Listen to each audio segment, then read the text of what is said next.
Assalamualaikum warahmatullahi wabarakatuh.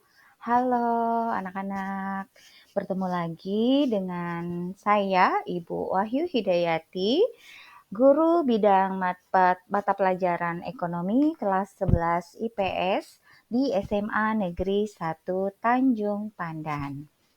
Baiklah, pada kesempatan kali ini Ibu akan mengajak kalian untuk belajar mengenai materi yang ada di ekonomi. Apa itu?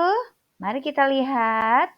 Nah, pada kesempatan kali ini, mari kita belajar materi mengenai perpajakan. Oke, sebelum kita masuk ke materi, kira-kira kalian pernah nggak sih bertanya-tanya di benak kalian, kira-kira dari mana sih pemerintah itu mendapatkan uang untuk menjalankan program-program mereka? Nah, untuk itu kita akan melihat ilustrasi berikut. Nah, program apa saja yang dibuat oleh pemerintah? Kita sering mendengarnya seperti sekolah gratis, adanya subsidi untuk LPG, kemudian BBM, lalu adanya bantuan buat masyarakat kecil, BLT, kemudian adanya pembangunan-pembangunan di seluruh wilayah, di daerah maupun di kota, di seluruh wilayah di Indonesia, dan yang terakhir adalah untuk pembayaran gaji PNS. Ternyata kegiatan atau program-program tersebut itu semua diperoleh dari uang pajak yang dibayarkan oleh masyarakat. Nah, untuk lebih jelasnya, mari kita lihat ilustrasi berikut.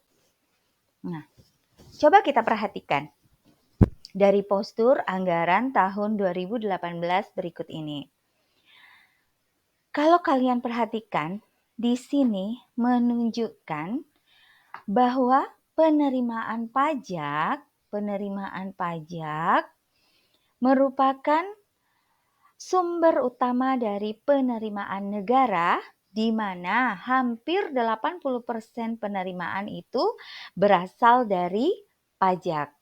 Nah, hal ini menunjukkan bahwa pajak itu sangat penting bagi perekonomian negara Indonesia. Baik, selanjutnya kita akan masuk ke materi tentang konsep perpajakan. Untuk itu, hal-hal apa saja yang akan kita pelajari? Yang pertama yang akan kita pelajari adalah pengertian pajak. Pajak menurut Undang-Undang Nomor 28 Tahun 2007 adalah kontribusi wajib kepada negara yang terutang oleh orang pribadi atau badan yang bersifat memaksa berdasarkan undang-undang dengan tidak mendapat imbalan secara langsung dan digunakan untuk keperluan negara bagi sebesar-besarnya kemakmuran rakyat. Nah, dari pengertian ini, maka kita dapat menarik kesimpulan bahwa ciri-ciri pajak itu apa saja. Nah, ciri-ciri pajak adalah yang pertama, iuran wajib yang dibayarkan oleh wajib pajak kepada negara. Yang kedua, pembayaran yang didasarkan pada norma-norma hukum. Yang ketiga, sumber pembiayaan pengeluaran kolektif. Yang keempat, sarana untuk meningkatkan kesejahteraan umum. Dan yang terakhir adalah balas jasa yang tidak diberikan secara langsung. Nah, itu adalah ciri-ciri pajak. Selanjutnya, kita akan masuk ke unsur-unsur pajak. Unsur pajak meliputi apa saja?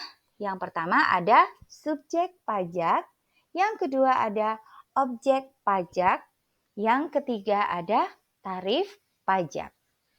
Subjek pajak adalah orang pribadi atau badan yang menurut peraturan perundang-undangan perpajakan ditentukan untuk melakukan kewajiban perpajakan termasuk pemungut pajak atau pemotong pajak tertentu, misalnya pegawai, pengusaha, dan perusahaan.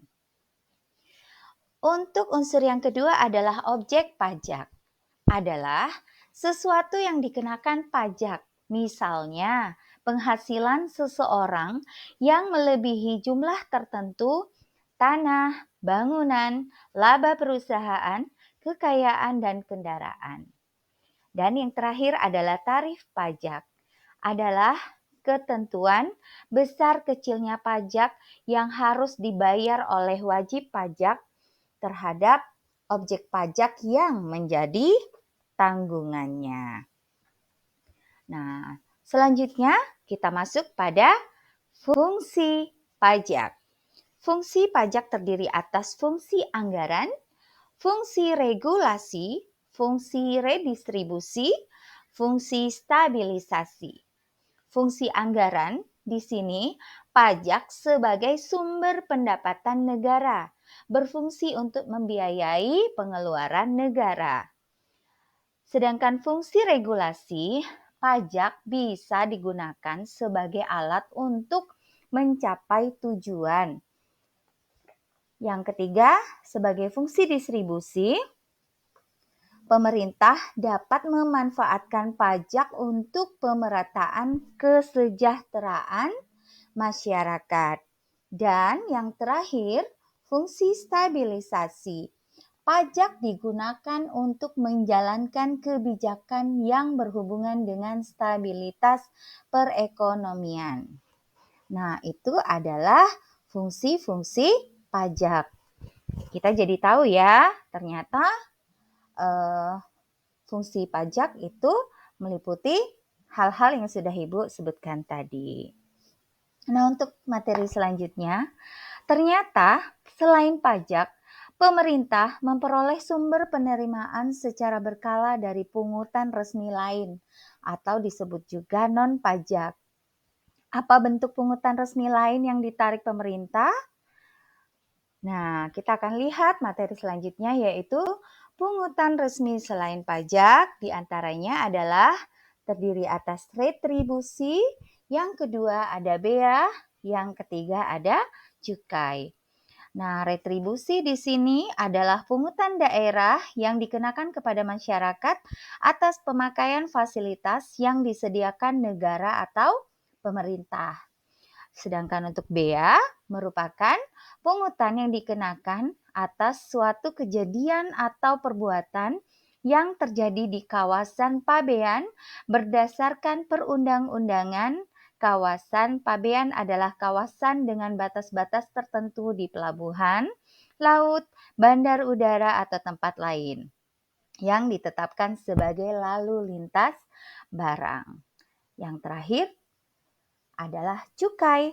Cukai merupakan iuran yang ditetapkan berdasarkan peraturan pemerintah terhadap barang-barang tertentu. Nah, itulah materi pajak yang ingin Ibu sampaikan. Semoga memberikan informasi ini memberikan manfaat buat sebagai referensi untuk kalian belajar.